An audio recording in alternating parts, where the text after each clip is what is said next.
In this video, I will be talking about dynamic programming for a specific application of the coin game mentioned in the pre-class work for session 12.1. So, your description for the game. So, suppose that we have arrays of coins, each with a different specific values, and the idea is that if you play first, you can take either the first coin in the stack or the last coin, and your opponent will do likewise. And the question here is that if I play first in this coin game, what's the maximum profit I'm gonna make at the end of the game? So for example, if you start playing first with this area of coins, then for example you take number 7, which is the last element, and then the other player would take either 3 or 8, and it ends up that they took the number 8, and then you have a choice between 15 and 3, and so you take 15, and they're obliged to take number 3. And so the output of this game, this is the optimal playing strategy, by the way. So the output that you get at the end is 22, and your opponent will be 11. So let's approach this problem trying to use dynamic programming. Right. So I offer some suggested steps to solve this problem using dynamic programming. So the first step, I would suppose that we don't care about efficiency at all, and just solve the problem using divide and conquer using recursion, which you have learned, I think, in the very beginning part of this course. And step 2 would be define subproblems. So how we would define the subproblems of this, because as you know, dynamic programming based on the concept of subproblems, and it's very important to define what the subproblems is here specifically. And step 3, of course, would be coding up dynamic programming. And in this video, I'll be talking in details about coding up the top-down mailization, whatever, the top-down method, and I'll suggest I'll give you a few hints for coding up the bottom-up strategy, which is asked of you for the pre-class work.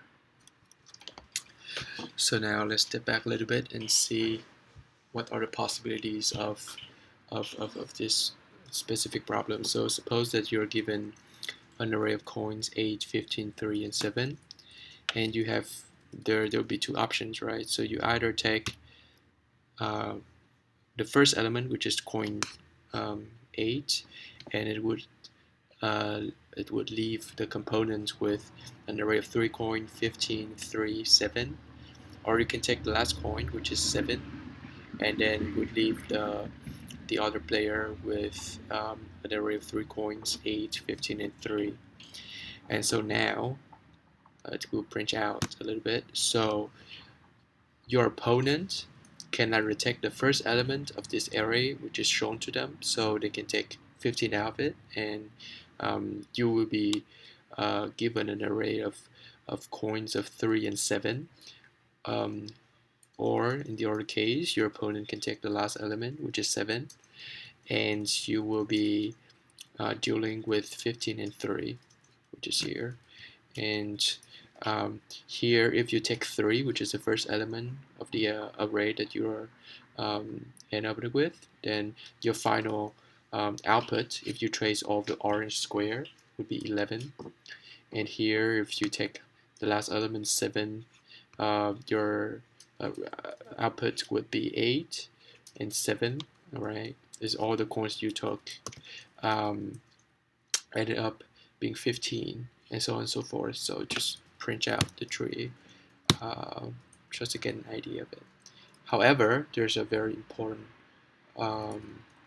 so as you can see there are how many? 8 possibilities here, right? So 8 different outcomes. But however, there's a very important assumption that we've made at the beginning. I don't know if I mentioned it to you, but it's supposed to be in the problem statement. So, which is the other player is smart, so they're rational, and they also know how to take the best out of this game. So a few configurations in these 8 configurations here would be impossible. So for example, so here, right? So here, uh, like for example, these options, uh, these options, for example, your opponent being shown with 15, 3, and 7, it would be crazy for them to take 7 but not 15. So if your opponent is as smart as you are, then they would certainly take number 15 out of this array 15, 3, 7. So these two configurations are impossible, right? Right. And here, this configuration is possible because you are shown with 3 and 7, and because you're smart, so and there are only 2 coins, so you are supposed to take the higher value coin, which is 7. So you would never take number 3 out of this. So this is also impossible, and the same logic can be applied to the other configurations. So you end up being just so it end up being just 2 options. So either you end up with 15 or you would end up with 22, right? And this problem would can be framed as this. So when you start, you can take either the first coin or the last coin. And the first coin, if you take the first coin out, it will lead you to different possible configurations, different outcomes. And I would call all the different outcomes that would be engendered by taking the first coin out of the stacks in this blue box. Okay, so this blue box, and then if you take the last coin, right, similarly, then there will be a lot of different options that you will be ending up with, and I'll color this the yellow box, and your final outcome would be the maximum of the outcome of the blue box and the yellow box. In this case, this is 22, right? Because you're taking the maximum of the blue box and the yellow box. So now we just looked at the concrete case, and now I would like to generalize it a little bit. And I would recommend you to always start a problem that you're unfamiliar with a very concrete case, and then based on that, try to generalize and see what's the logic behind it, and that would help you to come up with a recursion that will solve the problem. Right? So here, so suppose that you're given an array 8, 15, 3, and 7, right? And I would number or I would index the first coin as an index I, right? The last coin index J. So you have 2 options.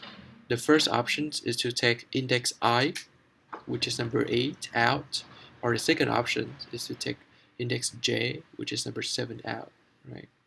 And uh, depending on what uh, your your your your your opponent um, would do, then you would end up with 4 different configurations. So if you take 8, which is the first coin out, and your opponent also takes the first coin out, so you ended up with 3 and 7 here, which is in terms of I and J would be I plus 2, right? So 3 here, so I plus 1, I plus 2. So I plus 2, J. Or if you take the first coin out, your opponent take the last coin out, then you would end up with I plus 1, 15, J minus 1, 3.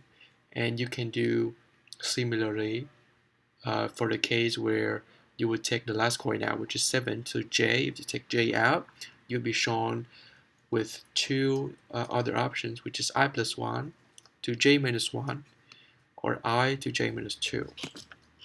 Okay, so now I would try to frame it um, more in a manner of recursion. So I would call the output of the function coin game.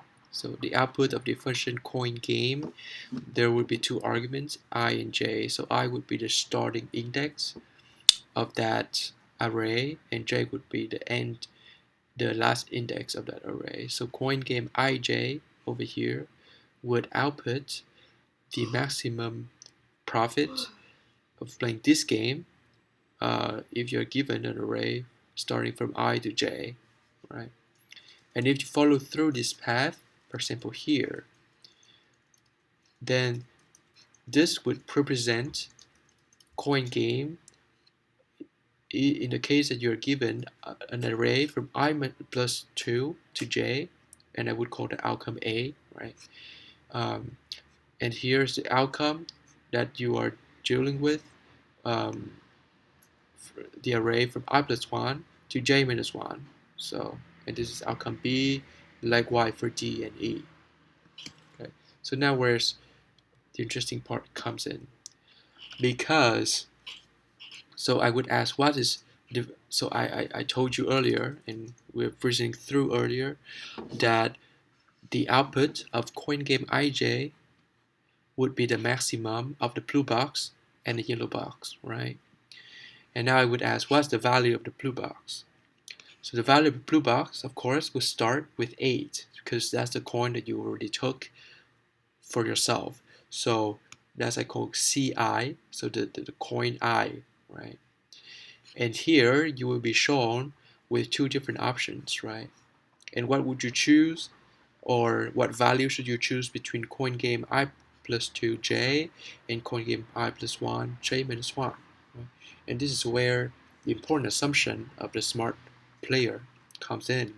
So because the other player is also smart, they would choose the coin so that you'll be left with the minimum value of coin game of these two values, right? Right, because they want to maximize their value, and that means to minimize your values. And if this value is A and this value is B, then your opponent would leave you at mean AB, right?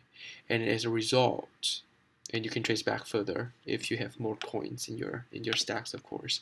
So as a result, the value of the blue box is C, is the value of coin I, which is the coin you took earlier, plus the mean of A and B, right? And likewise for this yellow box.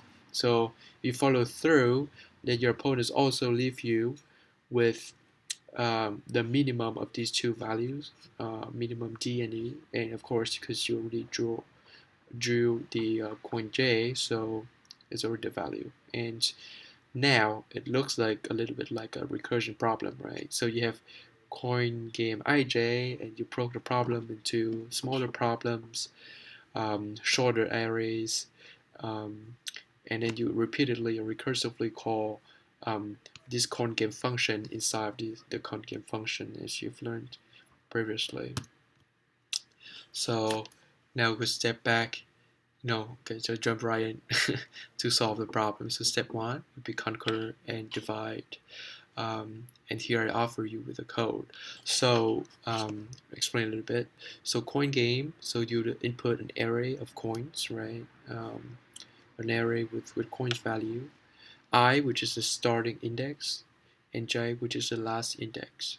So here are the two base cases for you to exit the recursion, otherwise it will run forever. So if you're shown with an array where I equal j, right? I equal j means that your array only has one coin.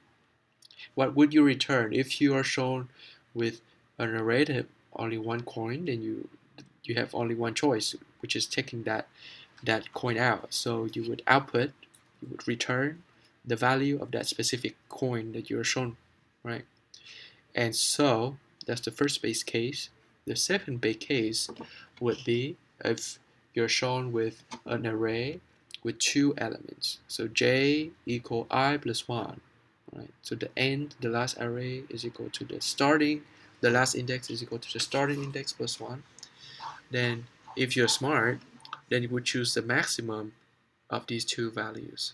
And here I would return the maximum value of array I and array index j, right? And outside of these two base cases, then you will be shown with our cases, of course, and then in that case you would take the maximum. If you follow the blue box, remember the blue box? Here's the blue box, and the values if you go into the yellow box, which is down here, right? In the blue box, you'll be shown with two other options over here, and because your opponent is smart, then they would choose the minimum. They would leave you with the minimum of these two values, and same thing over here. If you took out the last element, so I kind of color box those. So this is the blue box we talked earlier, and then this is the yellow box we were talking about earlier. Okay, it's clear. And now is the important part. So step 2 is, now you already had kind of an idea of how this problem is.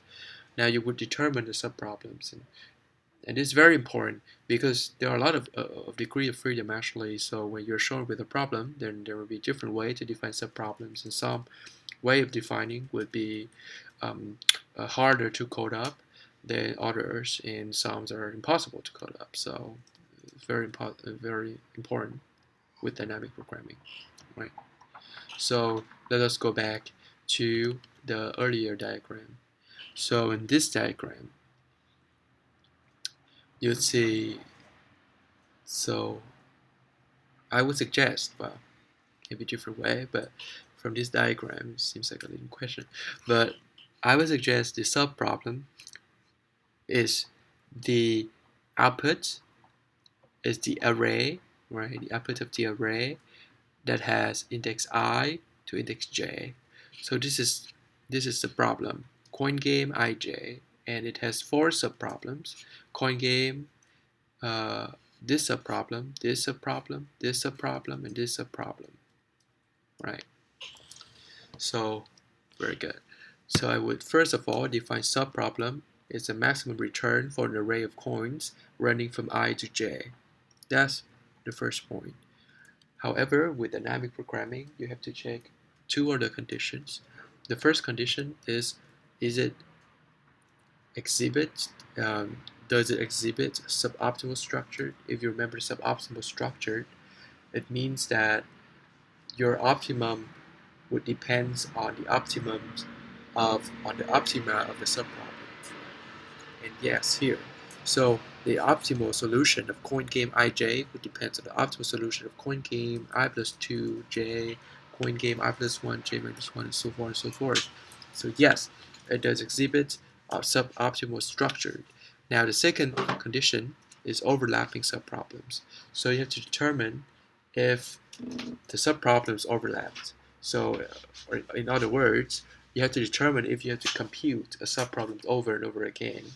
And if you look closely at this diagram, you will see. So here you see the coin game I plus 1 j minus 1 got computed twice. Coin game I plus 1 j minus 1 and coin game I plus 1 j minus 1. So yeah, so yes, also there's overlapping subproblems. And now I would so step 3a, because there will be 3b, which is about bottom up. So top down dynamic programming. So I will, based on this idea, right, I will try to code up dynamic programming. But before that, you remember the top down, it's about memoization. And the idea is you have to store the result somewhere. And the first question you have to ask is that what is that table or what does that array look like where you would store your results. And because here, if you remember, your coin game takes two arguments as an input. So the array to store the value, the output, would be also have to be also 2D, which means it must be a matrix or a table. Right? And that matrix or that table would be a square matrix or a square table running from 0 to 3 or to length would have equal to the length of the array you're showing. And if you so here in this table, my rows are I and my columns are J. And you know that an array runs from I to J, so J must always be bigger than I. So that means that the lower part of my matrix wouldn't be used. So just shaded it away, right? Very good. And here, when you would fill in this table, so each entry here in this table would be the maximum return if you play this game first for an array running from index I to this J. So here, in this cell, you would have the value of coin game I equals 0 and J equals 0. Coin game I equals 0 here and J equal 1 and so on and so forth. And the solution, you know where solution is here, right? It's coin game 03, which is the coin game that runs from the first index to the last index. So this is the cell that you want to know the value of. Okay.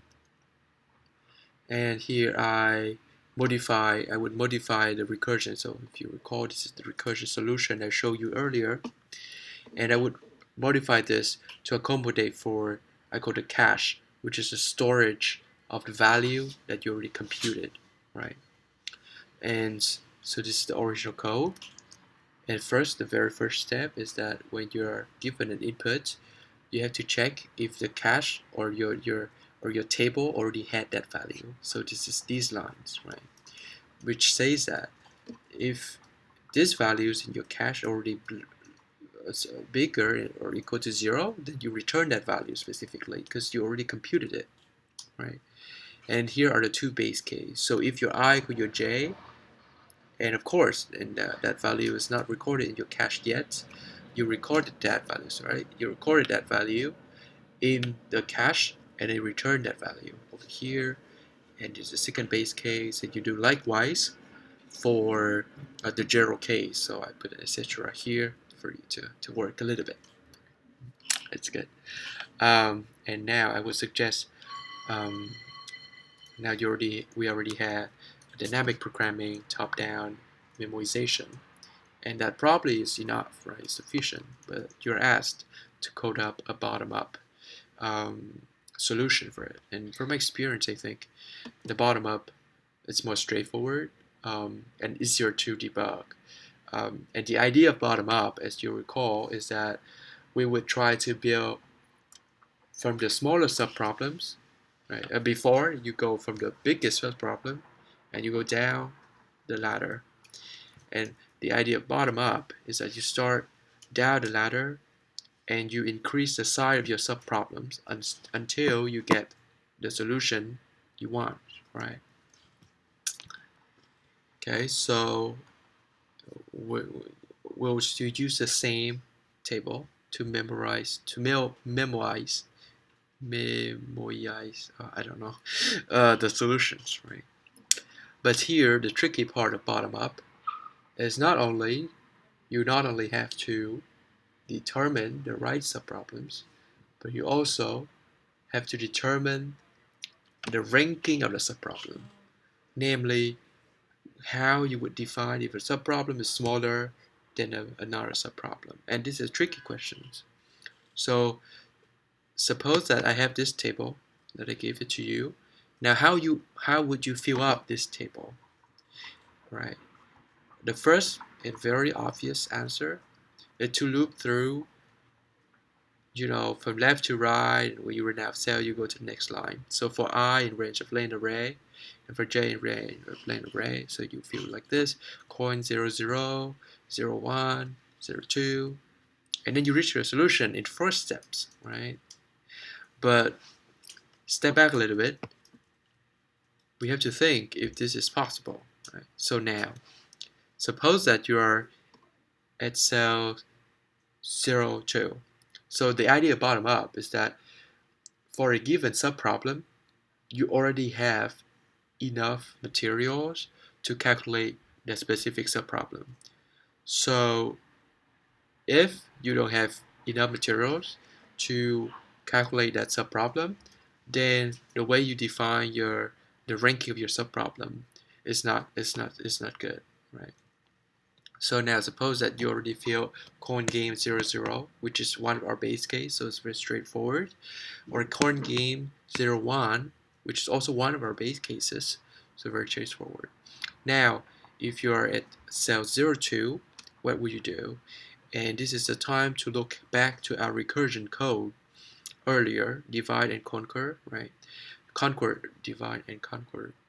Oh, okay, right. What do you need to calculate 0, 2? First of all, you need I plus 2, j, which is the case where you take the first element and your enemies also take the first element, right? And that would means 2, 2. So cell 2, 2, so right, because I equals 0, here you are in this cell you have I equals 0 and j equals 2, so I plus 2 must be 2 and j is 2, so this cell, and unfortunately we haven't yet computed that specific cell. What's the next cell you need to calculate that? 0, 2 is I plus 1, j minus 1, which is 1, 1.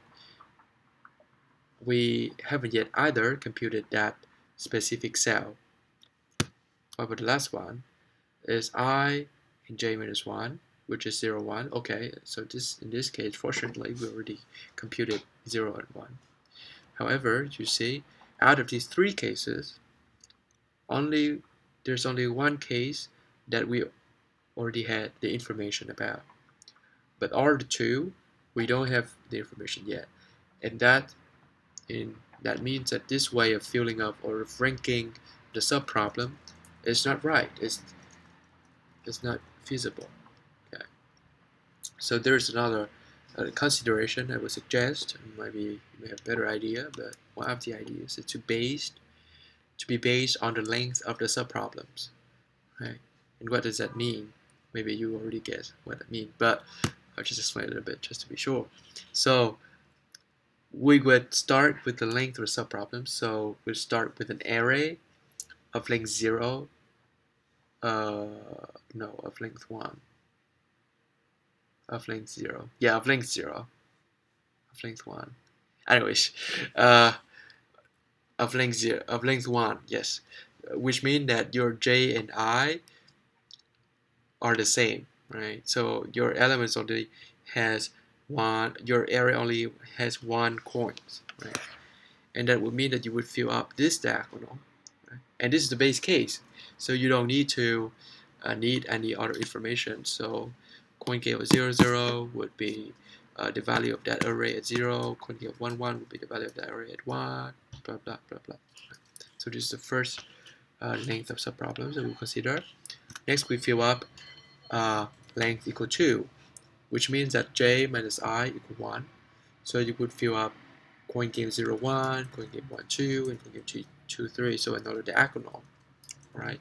And this is also another base case, so you don't really need other information to calculate these cells.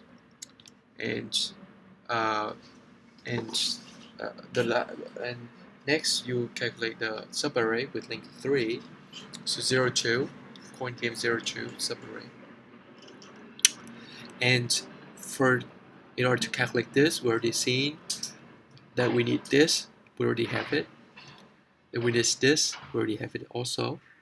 And this, we already have it also. So this, same idea, so this and this and this. And we already have it also. So this is feasible.